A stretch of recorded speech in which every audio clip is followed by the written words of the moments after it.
תארו לעצמכם שאתם מגיעים לכפר קטן שנמצא על שפת סוג גבוה. בכפר הזה יש גשר ישן ורעוע שתלוי בין שתי פסגות הרים. אומרים שאם תחצו את הגשר תגיעו לעיר קסומה בצד השני. עיר שבה יש אוצרות אינסופיים שמחכים רק לכם. אושר, חברים חדשים, הצלחה אישית והזדמנויות שלא חלמתם עליהן. אבל יש רק בעיה אחת. אף אחד לא מעז לחצות את הגשר. בכפר הזה כולם מסתובבים סביב הגשר, מתבוננים בו מהצד, חלקם אפילו מנסים לשים רגל אחת עליו, אבל אז מיד נסוגים אחורה. הם לוחשים לעצמם, מה אם הוא יקרוס? מה אם לא אצליח להגיע לצד השני? מה אם אני אפול?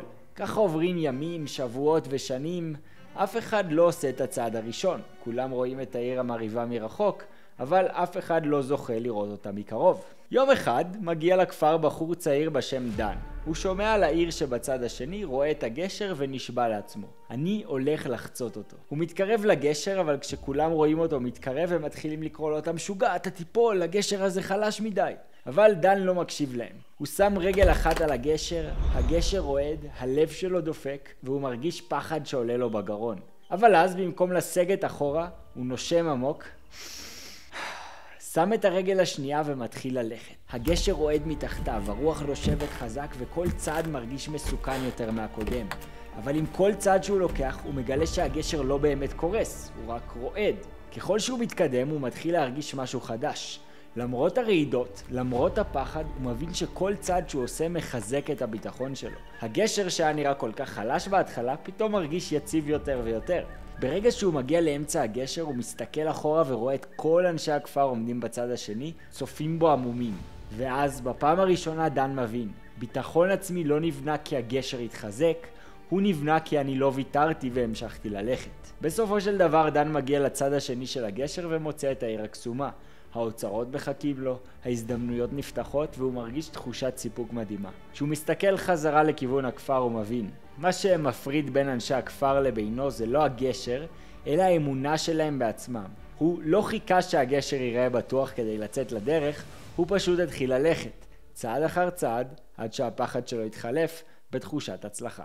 בשיעור הקרוב נדבר על איך לפתח ביטחון עצמי ברזל, משהו חזק והערכה עצמית מאוד גבוהה. אוקיי, יש היום איזשהו טרנד בעולם המודרני של להיות כמו ילד של אמא שלא משנה איך אתה ומה אתה עושה, הכל בסדר, ותסתכל במראה ותגיד שאתה בסדר. אוקיי, מהניסיון האישי שלי ומהרבה אנשים, אתה בתת מודע שלך אתה מבין שאתה משקר לעצמך. בעיקר זה ככה אצל גברים, אצל נשים זה יכול להיות קצת שונה.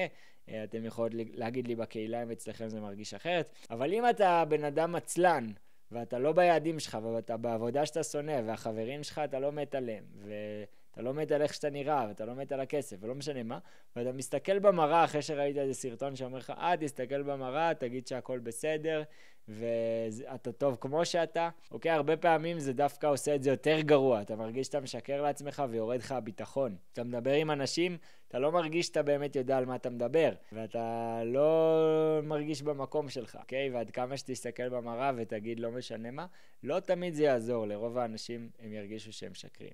אז אני אציג לכם גישה שונה שאני עושה, וזו הגישה שלדעתי גם הכי תפתח אתכם בשאר המובנים בחיים. וזה מתחלק לשלושה דברים: להתחייב, לעמוד במילה שלכם ולהשיג את התוצאה.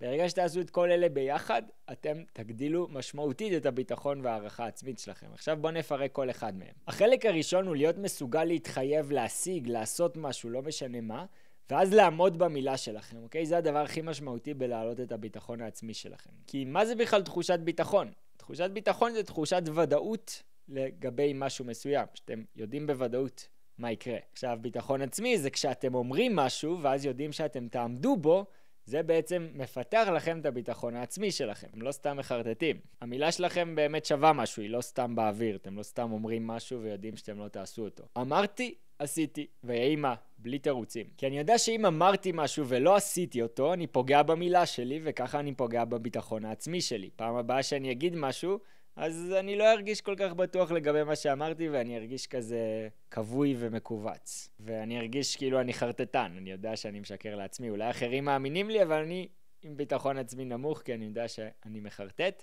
ובסוף גם הסביבה תרגיש את זה. האם זה משהו שאתם רוצים להרגיש לגבי עצמכם? אני מניח שלא. תחשבו טוב על מה עולה לכם במחשבות, ואפילו יותר על מה שיוצא לכם מהפה, כי אתם צריכים לדעת שמה שאתם מוציאים מהפה צריך להיות מגובה במעשים. החלק השני הוא החלק שאתם תכלס עושים את הדברים שאמרתם כדי להגיע לתוצאה שרציתם, וזה מה שיפתח לכם הערכה עצמית. ככל שאתם תעמדו בדברים שאתם אומרים ותשיגו את התוצאות שאתם רוצים, וכל הזמן תעשו דברים יותר גדולים שהם יותר משמעותיים עבורכם, זה לאו דווקא צריך להיות משהו כמו כסף, כל דבר בחיים שלכם, ככה יגדל לכם הביטחון העצמי, כי אתם מוכיחים לעצמכם שמה שאמרתם קרה, אתם לא סתם אומרים משהו באוויר. והכי תכלס, תחשבו לפי מה שאתם מעריכים אנשים אחרים, לפי הפעולות שהם עשו, לפי מה שהם אמרו ולפי מה שהם השיגו. ואני לא מדבר לאו דווקא על דברים שאולי לחלקכם יכולים להישמע שטחיים, כמו להשיג X סכום כסף, להשיג תואר שני באוניברסיטה, או לא משנה מה.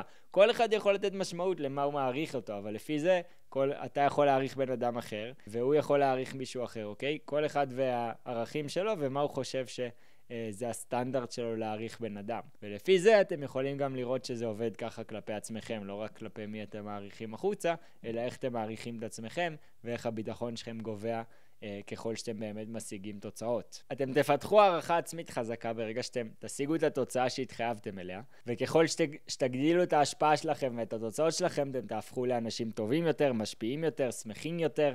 כמובן כל עוד אתם יודעים להבין את הדרך שעברתם, ולזה שעמדתם במילה שלכם, ואתם לא עושים את זה סתם כדי להרשים מישהו אחר, אלא באמת כי זה ערכים שחשובים לכם לפתח ועמדתם בהם. אז ככה לסיכום, תראו שאתם מוציאים משהו מהפה שלכם, הוא אכן קורה, ותראו כמו קסם איך אתם מתחילים לגדול ולהיפתח עם הביטחון העצמי שלכם.